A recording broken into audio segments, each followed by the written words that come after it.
Hi friends, எல்லாருக்கும் very good morning. இன்றைக்கி பார்த்திங்கன்னா சோளமாக வந்து நல்லாவே பொங்கி இருந்துச்சு. ஸோ மார்னிங் சோள தோசை தான்.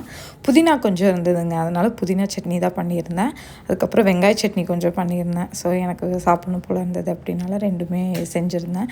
சோள மாவு பார்த்திங்கன்னா தோசை வந்து நல்லாவே வந்துருந்துச்சு. அதாவது நல்லா கிறிஸ்பியாகவும் இருந்துச்சு. மாவு வந்துட்டு நல்லா இருந்ததுங்க. ஏன்னா நான் மோஸ்ட்டாக வந்து பனியாக தான் சுடுவேன். தோசை வந்து நான் இன்றைக்கி தான் ட்ரை பண்ணுறேன். இந்த குழந்தைய வீட்டில் இருந்தால் என்ன தான் பண்ணுவாங்கன்னே தெரிலங்க. நானும் காலையிலேருந்து இதை மாற்றி மாற்றி இங்கே அங்கே நகரும்போதெல்லாம் எடுத்து அந்த பாட்டைப்பெட்டியில் போட்டு வைப்பேன் திங்ஸை. திரும்ப எப்படியும் இறச்சிட்டு வந்துடுறா. ஆஃப்டர்நூன் பார்த்திங்கன்னா அரிசி பருப்பு சாதம் தான் பண்ணி வச்சுருந்தேன். இது வந்துட்டு எங்களோட கோங்கோ ஸ்பெஷல். ரெண்டாவது பார்த்திங்கன்னா சப்ஜி வந்துட்டு முட்டைக்கோஸ் தான் போட்டு பண்ணியிருந்தேன். இப்போ க்ளீன் பண்ணி வச்சுருந்ததை என் பொண்ணு தூங்கிட்டு இருந்தாங்க. எல்லாம் எடுத்து வச்சுட்டு கிளம்பலாம் அப்படிங்கும்போது அவள் தூங்கி எந்திரிச்சோடனே முதல் வேலை அதை எல்லாத்தையும் கவுத்தி விட்டுட்டா. அதுக்கப்புறம் தான் அவளுக்கு திருப்தியாக இருந்தது போல். டாக்ஸி தான் நாங்கள் புக் பண்ணி போனோம். எங்ககிட்ட கார் இல்லை அப்படிங்கிறத நான் ஆல்ரெடி சொல்லியிருப்பேன். ஸோ புக் பண்ணி வெறும் காஸ்கோ மட்டும்தான் போனோம். காஸ்கோவில் பார்த்திங்கன்னா மெயினாக பாலுக்காக தாங்க இங்கே வருவோம். எங்களுக்காக அப்போ தான் கரெக்டாக இருக்கும். ஏன்னா பாப்பாவுக்கு வந்துட்டு காலையில் சாயங்காலம் 2 டைமும் அவள் மில்க் குடிப்பாள். ஸோ அவளுக்காக தான் நாங்கள் மெயினாக பால் நல்லா வாங்குறது. ரெண்டாவது வந்து காஃபி நான் வந்து என்றைக்காவது தோணுச்சுன்னா நான் ஈவினிங் டைம் காஃபி குடிக்கிறேங்க. இங்கே பார்த்திங்கன்னா காஸ்கோவில் வந்துட்டு ஆல்கஹால் செக்ஷன்னு வந்து தனியாக இருந்தது போல் இருக்குது. நான் வந்துட்டு இதான் ஃபஸ்ட் டைம் இங்கே பார்க்குறேன். ஃபில்லியில் வந்துட்டு எல்லா காஸ்கோலையும் இருக்காதுங்க. ஏதாவது ஒரு பர்டிகுலர் காஸ்கோவில் மட்டும்தான் இந்த மாதிரி ஆல்கஹால் செக்ஷன் வந்து இருக்கும். இங்கே வந்து பார்த்திங்கன்னா வந்துட்டு நிறையா மாம்பழம்லாம் வச்சுருந்தாங்க. ஒரு மாதிரி டெம்டிங்காக தான் இருந்துச்சு. பட் கொஞ்சம் எக்ஸ்பென்சிவாக தோணுச்சு. அது பழமாக இல்லைங்க, கொஞ்சம் காயாக தான் இருந்தது. ஸோ வாங்கி டேஸ்ட் எப்படி இருக்குன்னு தெரியாது. அதனால் எதுக்கு அப்படின்னு சொல்லி நாங்கள் வாங்கலை. மற்றபடி வேணுங்கிறது எல்லாமே பர்ச்சேஸ் பண்ணியாச்சு. ரெண்டாவது பார்த்திங்கன்னா இந்த சாம்பிள்ஸ் தான். எப்போ காஸ்கோ வந்தாலும் இதை ட்ரை பண்ணிடுது. இது வந்து பைனாப்பிள் புட்டிங்க. பைனாப்பிள் அந்த சியா சீட்ஸ் புட்டிங்னு போட்டிருந்தாங்க. ரொம்ப டேஸ்ட்டாக இருந்துச்சு. அதில் வந்து கொஞ்சம் தேங்காய் பால் விட்டுருப்பாங்க போல் இருக்குது. அந்த ஷ்ரெட்டு தேங்காய் வந்து லைட்டாக ஆட் பண்ணியிருக்காங்க. நல்லா இருந்துச்சு சாப்பிட்றதுக்கு. பாப்பாவுமே நல்லா சாப்பிட்டா. அதுக்கப்புறம் பார்த்திங்கன்னா இங்கே வந்து மெயினாக சாம்பிள்ஸ் வந்துட்டா சாப்பிட்றதோட சரிங்க. அதெல்லாம் வாங்கி அதை யூஸ் பண்ணுறதே இல்லை. பிகாஸ் ஏன்னா அங்கே ஒரு டைம் சாப்பிட்றதுக்கு அது நல்லாயிருக்குங்க. நம்ம அதை வீட்டுக்கு வாங்கிட்டு வந்துட்டு செஞ்சு சாப்பிட்டோம் அப்படின்னா அந்தளவுக்கு நிறைய சாப்பிட தோணாது. ஸோ அதனால் வாங்கலை. இதில் பார்த்திங்கன்னா அதில் போட்டிருந்த சன்னா வந்துட்டு எண்ணெயில் பொரிச்சு எடுத்துருப்பாங்க போல இருக்குது. அந்த மாதிரி கிறிஸ்பியாக இருந்துச்சு இந்த சாலட்டோடது. பட் டேஸ்ட் வைஸ் ஓகே அப்படிங்கிற மாதிரி தான் இருந்துச்சு. சரி சாட்டர்டே நாங்கள் இன்றைக்கி தான் வந்துட்டு இங்கே வந்ததுலேருந்து சாம்பிள்ஸை வந்து ட்ரை பண்ணிகிட்ருக்கோம். என் ஹஸ்பண்ட் வந்துட்டு சாலட் நல்லாயிருக்கு அப்படின்னு சொல்லிட்டு இருந்தார். எனக்குமே இங்கே நான் அன்றைக்கி ட்ரை பண்ணது எல்லா ஃபுட்டுமே நல்லா இருந்துச்சுங்க. ரெண்டாவது பார்த்திங்கன்னா அங்கே வந்து ஒரு எக் பைட்ஸ் அப்படின்னு சொல்லிட்டு ஏதோ ஒரு ஐட்டம் இருந்துச்சு. அதுக்கு தான் கூட்டம் அதிகமாக இருந்துச்சு. அதுக்குள்ளே நான் வந்து சீஸ் செக்ஷனில் போய் தேடி நம்ம ஐட்டத்தை எடுத்துகிட்டு வந்துட்டேன். அது என்ன அப்படின்னு பார்த்திங்கன்னா பன்னீர் தான். பன்னீர் வந்துட்டு காஸ்கோவில் நான் ரொம்ப நல்லாயிருக்குங்க. நான் மோஸ்ட்டாக காஸ்கோவில் தான் வாங்குவேன். அப்புறம் எதுக்காக நம்ம காஸ்கோ வந்தோம் அப்படின்னு பார்த்திங்கன்னா பாலுக்காக தான் இல்லையா. ஸோ அந்த பாலை தான் தேடி எடுத்துகிட்டு இருக்கோம். நாங்கள் மோஸ்ட்டாக A2 மில்க் தான் யூஸ் பண்ணுவோம். நிறைய பேர் நோட் பண்ணியிருப்பீங்களான்னு எனக்கு தெரில. எனக்கு தெரிஞ்சு February வரைக்கும் வந்துட்டு A2 மில்க் வந்துட்டு ரெட் கலர் கேன் வந்துட்டு இருந்துச்சு. ஹோல் மில்க் இந்த மாதிரி ஒயிட் வந்துச்சு. ஃபில்லியில் வந்து இந்த ஹோல் மில்க் ஒயிட் வந்து பேன் பண்ணிட்டாங்க போல இருக்குது. அது வரதில்லை. வெறும் A2 தான் வந்துட்டு இருந்துச்சு. அதுவும் A2 வந்து பர்பிள் கலர் பாக்ஸாக மாற்றிட்டாங்க. ஸோ இப்போ வந்து அந்த பர்பிள் கலர் பாக்ஸில் வந்துட்டு அதை எடுத்துகிட்டு அப்புறம் A2 மில்க் தான் எடுத்திருக்கோம். A2 வந்துட்டு பாப்பா யூஸ் பண்ணுறது. ஒயிட் வந்துட்டு நான் வந்து தயிர் போடுறதுக்காக யூஸ் பண்ணுவேன். எக்கு பார்த்திங்கன்னா ப்ரௌன் எக் தான் யூஸ்வலாக இங்கே எடுப்போம் நாங்கள். ப்ரௌன் எக்கு நாங்கள் போயிருந்த அன்றைக்கி எதுவுமே இல்லைங்க. அப்புறம் பார்த்திங்கன்னா இந்த கேஜ் ஃப்ரீ வந்துட்டு 60 எக்ஸ் இருந்துச்சு.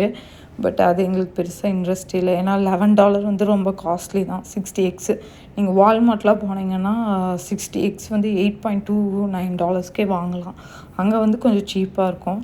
ஸோ வந்ததுக்கு என்ன பண்ணுறது அப்படின்னு சொல்லிட்டு நாங்கள் வந்து வேறு எக்கு எடுத்துகிட்டு கிளம்பிட்டோம். அந்த டைரி செக்ஷன் வந்து ரொம்ப சில்லுன்னு இருந்துச்சு. அன்றைக்கின்னு பார்த்து நான் வெயிலுக்கு கரெக்டாக இருக்க மாதிரி காட்டன் ட்ரெஸ் போட்டு வந்ததுனால நான் கூட வெளியில் வந்துட்டாங்க. என் பொண்ணு உள்ள என்ட்ராகும்போது சில்லுன்னு இருக்குது அப்படின்னு சொல்லிட்டு இருந்தா. அவள் இப்போ தான் சில்லுங்கிற அந்த ஃபீலெல்லாம் வந்து சொல்ல பழகியிருக்கா. இருக்கா. அவள் பேசும்போது வந்து பார்த்தீங்கன்னா இப்போதான் ஒவ்வொரு வேர்டு வந்துட்டு இந்தந்த சுச்சுவேஷனுக்கு வந்து பேசணும் அப்படிங்கிறது வந்து அவளுக்கு தெரிஞ்சிருக்கு. இப்போதான் கொஞ்சம் கரெக்டாக பேசிகிட்டு இருக்கா. இதான் நான் சொன்ன இந்த எக் பைட்ஸ் அந்த சீஸ் செக்ஷன் கிட்ட வச்சுருந்தாங்க. ஆக்சுவலாக இதுக்கு தாங்க க்யூ பயங்கரமாக இருந்துச்சு. இவங்க வந்து ஸ்லோ மோஷனில் எல்லாம் குக் பண்ணி எடுத்து கட் பண்ணி அதெல்லாம் வச்சுட்டு இருந்தாங்க. அங்கே அதுக்குள்ளே பார்த்தீங்கன்னா நிறைய கூட்டம் சேர்ந்துருச்சுங்க. எப்படி 10 பேராவது இருப்போம். டக்கு டக்குன்னு எடுத்துட்டு வந்து அதை வந்து சாம்பிள் டேஸ்ட் பண்ணும்போது செமையாக இருந்துச்சு. பட் வந்துட்டு ஏர் ஃப்ரையரில் தானே அவங்க ஃப்ரை பண்ணியிருந்தாங்க. இதை வந்து நம்ம வீட்டுக்கு வாங்கிட்டு வந்து செஞ்சு சாப்பிடலாம் அப்படின்னு யோசித்தோம் அப்படின்னா அது வந்து கரெக்டாக வராது வேறு ஏதாவது ட்ரை பண்ணும்போது. அதனால நான் அது வாங்குறதே இல்லை. இந்தியன்ஸ் ஐட்டம்ஸ் வந்துட்டு காஸ்கோவில் வந்துட்டு மூங் தால் இங்கே இருந்துச்சு. ஆக்சுவலாக நான் ஃபஸ்ட் டைம் மூங் தால் இங்கே பார்க்குறேன். மூங் தாலும் அந்த வெள்ளை சுண்டல் இருக்கும் இல்லையா, அதுவும் இங்கே வச்சுருந்தாங்க. ஏன்னா பட் உருண்டை தால் வந்து இங்கே இல்லைங்க. வெள்ளை உளுந்து சொல்லுவோம் இல்லையா, அது இல்லை. பட் அங்கே ஃபிலியில் வந்து வெள்ளை உருண்டை தால் இருக்கும், இங்கே அது இல்லை. ஸோ நாங்கள் பெருசாக வாங்கலை. வீட்டுக்கு கொண்டு வர வந்து அதை கீழேருந்து மேலே ஏற்றிட்டு வர்றது பெரிய கஷ்டமாக இருந்தது எங்களுக்கு. அந்த ஸ்டெப்ஸ் எல்லாம் ஏறி ஒரு வழியை கொண்டு வந்து சேர்த்துட்டோம். நான் வாங்கினது பார்த்தீங்கன்னா ஃபஸ்ட்டு வந்து இந்த டோஃபு சொல்லிடுறாங்க. இந்த டோஃபு வந்துட்டு ஃபஸ்ட் டைம் நான் இங்கே காஸ்கோல வாங்கியிருக்கேன். இதில் வந்து 4 பாக்ஸ் இருந்துச்சுங்க. ஒரு பாக்ஸில் 4 பாக்ஸ் சின்னதாக இருந்துச்சு. இது வந்துட்டு அஃபோர்டபுளான ரேட்டுங்க. எனக்கு தெரிஞ்சு வால்மார்ட்டில் வந்து ஒரு பாக்ஸே உங்களுக்கு 3.49 சென்ட்ஸுக்கு வரும். ஸோ இதில் வந்துட்டு $6 என்னமோ தான் நாங்கள் வாங்கியிருந்தோம். அதனால் அது வந்து ஒர்த்துட்டுன்னு சொல்லுவேன். நீங்கள் டோஃபு வாங்குறதுனா இருந்தால் ட்ரை பண்ணி பாருங்கள். அதுக்கப்புறம் பார்த்தீங்கன்னா வால்நட் வந்து எப்போ தீர்ந்துருச்சு. ஸோ அதனால் வால்நட் வாங்கியிருக்கோம். இந்த ஆரஞ்சு ஜூஸ் பார்த்தீங்கன்னா வந்து சுகர்லெஸ் ஆரஞ்சு ஜூஸ் தான். ஸோ அதனால் அந்த ஆரஞ்சு ஜூஸ் வாங்கினோம். இதில் சுகரோடையும் இருக்குது. பட் அந்த ஆரஞ்சு ஜூஸ் வாங்கினதுக்கான மெயின் ரீசன் வந்துட்டு எப்போவாவது தோணும் இல்லையா ஜூஸ் குடிக்கணும், அப்போ குடிக்கிறதுக்கு வச்சுக்கலாம் அப்படின்னு. ஏன்னா ஃப்ரூட்ஸ் எல்லாம் மோஸ்ட்டாக நாங்கள் ஜூஸ் அடிக்கிறது இல்லைங்க. எப்பவுமே வந்துட்டு ஃப்ரூட்ஸ் எல்லாம் வந்து நான் கட் பண்ணி இதை சாப்பிட்டுப்பேன். பன்னீர் வந்து ரொம்ப நல்லாயிருக்கும் காஸ்கோல. பைனாப்பிள் வந்து எனக்கு ரொம்ப பிடிக்கும். ஸோ பைனாப்பிள், ஸ்ட்ராபெரி வந்து போன தடவை நாங்கள் எடுத்தது வந்து பார்த்திங்கன்னா நிறைய கெட்டு போச்சு. 2 பாக்ஸுமே எனக்கு கெட்டுருச்சு. ஒரு நாள் தான் கேப் இருந்துச்சு.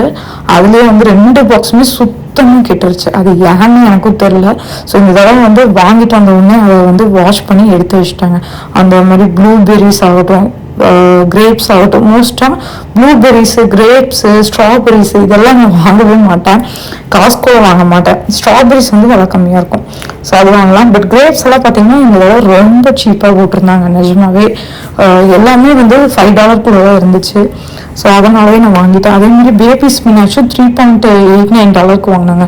அதுவும் எனக்கு கொஞ்சம் ஆச்சரியமாக தான் இருந்துச்சு. ஏன்னா பேபி ஸ்பினாச் வந்து கொஞ்சம் எக்ஸ்பென்சிவாக தான் இருக்கும் ஃபில்லியில். இங்கே வந்து ஒரு சில ஐட்டம் பார்த்தீங்கன்னா ஃபிலடெல்ஃபியாவில் இருக்க காஸ்கோக்கும் இங்கே இருக்க காஸ்கோக்குமே எனக்கு நிறைய டிஃப்ரென்ஸ் தெரிஞ்சுது. ஒரு சில ஐட்டம்ஸில் கொஞ்சம் ரேட் கம்மியாக இருக்க மாதிரி எனக்கு ஃபீல் ஆச்சுங்க. இந்த ஒயிட் ஆனியன் பார்த்தீங்கன்னா எனக்கு 1 மந்த்துக்கு ஒரு 6 ஆனியன்ஸ் இருக்குங்க. இது வந்துட்டு கொஞ்சம் ஒர்த் இட் தான்.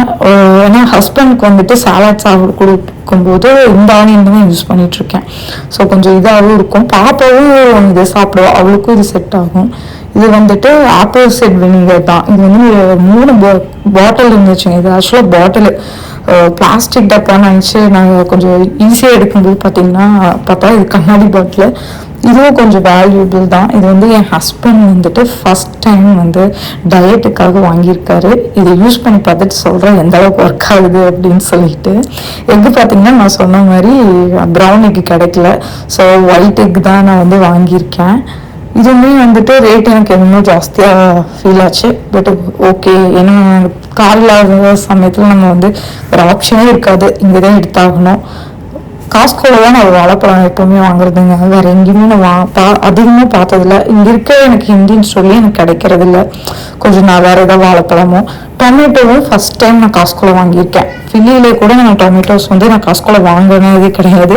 ஏன்னா அங்கே ரொம்ப எக்ஸ்பென்சிவாக இருக்கும். 4 LBனாலுமே $8 கிட்ட இருக்கும். இங்கே வந்துட்டு வெறும் $5.99 தான் நான் வாங்கியிருந்தேன். ஸோ ஆல்மோஸ்ட் $2 டிஃப்ரென்ஸ் இருந்துச்சு. பட் இதில் வந்துட்டு கொஞ்சம் நிறைய இந்த மாதிரி இருந்ததுங்க. அவங்க மெஷர் பண்ணி வச்சுருந்தாலும் எனக்கு எக்ஸ்ட்ரா அந்த மாதிரி இருந்துச்சு. அதுக்கப்புறம் பார்த்தீங்கன்னா மஷ்ரூம்ஸுமே இங்கே கொஞ்சம் ரேட் வந்து அதிகமாக இருக்க மாதிரி ஃபீல் ஆச்சு. ஏன்னா அங்கே $4 தான் நான் வாங்குவேன், இங்கே வந்து $5 இருக்குது. ஸோ ஒரு சில ஐட்டம் வந்து கான்ஃபிடென்ட்டாக சொல்லணும்னா நிறைய ஒவ்வொரு டாலர்ஸ் வந்து டிஃப்ரென்ஸ் வந்துச்சு. ஏடிஎம்க்கு பார்த்தீங்கன்னா இந்த மாதிரி ஒரு பாக்ஸில் வந்து 3 கேலன் இருக்குங்க. ஸோ ஒரு கேலன் வந்துட்டு தனியாக வாங்கினோம் அப்படின்னா எனக்கு $4 வரும், $4.40 சம்திங் வரும். இந்த மாதிரி நான் ஹோலா வாங்கும்போது எனக்கு இது வந்துட்டு ஓகே அப்படிங்கிற மாதிரி இருக்கும். ரெண்டாவது கார் இல்லாத சமயத்தில் எனக்கு நியர்பையில் எந்த ஸ்டோருமே கிடையாது. ஸோ இந்த வாக்கபிள் டிஸ்டன்ஸ்லாம் வாங்க முடியாது. ஃபில்லியில் வந்து எங்களுக்கு அப்படி இல்லை, கொஞ்சம் நடந்து போகிற தூரத்துல ஏதாவது இந்த ஒயிட்டு ஆர்கானிக் மில்க் வந்துட்டு நான் தயிர் வந்து தர போடுறதுக்கு யூஸ் பண்ணிப்பேன். இப்போ வந்துட்டு தயிர் வந்துட்டு இந்தியன் ஸ்டோரில் வாங்கி ட்ரை பண்ணலாம் அப்படின்னு சொல்லி வெயிட் பண்ணிட்டுருக்கேன். பார்க்கலாம், சண்டே தான் நான் வந்துட்டு அந்த ஸ்டோர் போகணும். தேங்க்யூ ஃபார் வாட்சிங். இன்னொரு vlogல பார்க்கலாம். பாய்.